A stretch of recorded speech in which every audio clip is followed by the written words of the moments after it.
Hi there, and welcome back to the Complete C Sharp Masterclass.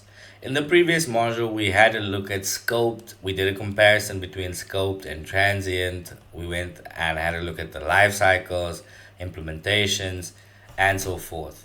In this module, we'll have a look at the singleton approach and how it's slightly different from all of the others and why it's very useful if we're attempting to build state-driven applications and have very effective resource management. So with the singleton approach, what this actually does under the hood is it will go and say, let's say for example, there's a logger here, right? This would go and say if you had to go and implement this, if you had to look at the method, right? It would simply go and say we have some sort of a logger, I logger, we'll call this logger, and at the moment this is just null, right? This is null. Or let's rather create a method for it, right? So just in terms of what this is actually doing underneath the hood. So here we would have a logger. We can just maybe say get logger.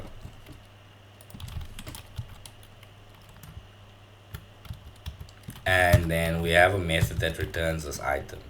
But then we also store this of iLogger somewhere over here. So we can just maybe call this logger, and we make it as a private field that can only be set by the item itself. So let's just change this class to a normal class. And then the way that this would work underneath, it would simply go and say if this is null, create this logger, otherwise just return the logger. So this is what a singleton actually would do. So we can use a compound statement for this that would do this. That simply says if this is null, create a new logger and then return that logger. So this is an important difference like between the others. Whereas like for the rest it would just new up different instances of it and it would set the scope slightly different. So this is why this is very efficient in terms of memory because it does not attempt to recreate an object that has already been created. It reuses that same object throughout the life cycle of the entire application. So it saves up a lot of memory, but again, it can lead to memory leaks. So just be careful with it and use it wisely.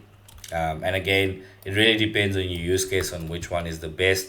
Normally, I recommend going with scoped or with singleton. So yeah, in terms of the setup, again, it's very similar to the other three approaches that we have. Here we have add singleton that would just add this interface and it maps it to this specific class. And this does it for every single one that's there. So depending on what the interface is, it registers this mapping. Again, the same principles apply. The order matters of the items that use the services. So always remember to put them in the correct order. Otherwise, you will have issues. So yeah, that's really it from a singleton service approach. The rest of this just basically goes and it will read in the input and then it will go into the container and the container just registers it.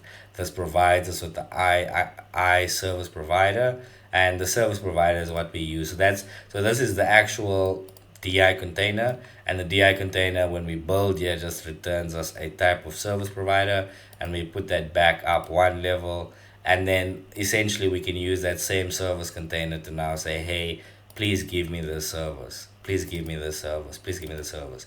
Again, this is just in a console application where we manually having to need to use this, but in some of the other applications that we'll build, we'll see how this is just automatically spun up. You don't have to actually care about this. The application will automatically spin up those instances. So yeah, that's really it from this module. In the next module, we will have a look at building an actual project completely from scratch. So that project is going to be this. So we'll be building a book API, and the book API will simply be able to keep track of different items. So this is sort of the features. We'll be able to loan a book, manage books like adding, retrieving, updating, or deleting a book. We'll loan out books to a user, we'll return books, we'll check the availability of the books, and then this is what the objects will look like. So we have an ID, a title, author, genre, is it loaned out, is it popular, and then we'll have a user. So this will track users in the item, and then we'll have a book, user book, which is basically who borrowed this, is this book still in, and so forth, if that makes sense. So yeah, so then we'll implement those. These are the tasks that we'll have a look at. We'll create the entities, we'll create the database, we'll create the repository to handle this. We'll set up the different services, we'll set up the dependency injection for it. We'll create the new endpoints that expose the functionality, and we're actually going to use .NET 8 for this specific implementation. So make sure that you have that set up properly. And then yeah, we'll decide on what database to use. We'll use Entity Framework Core and we'll use Identity.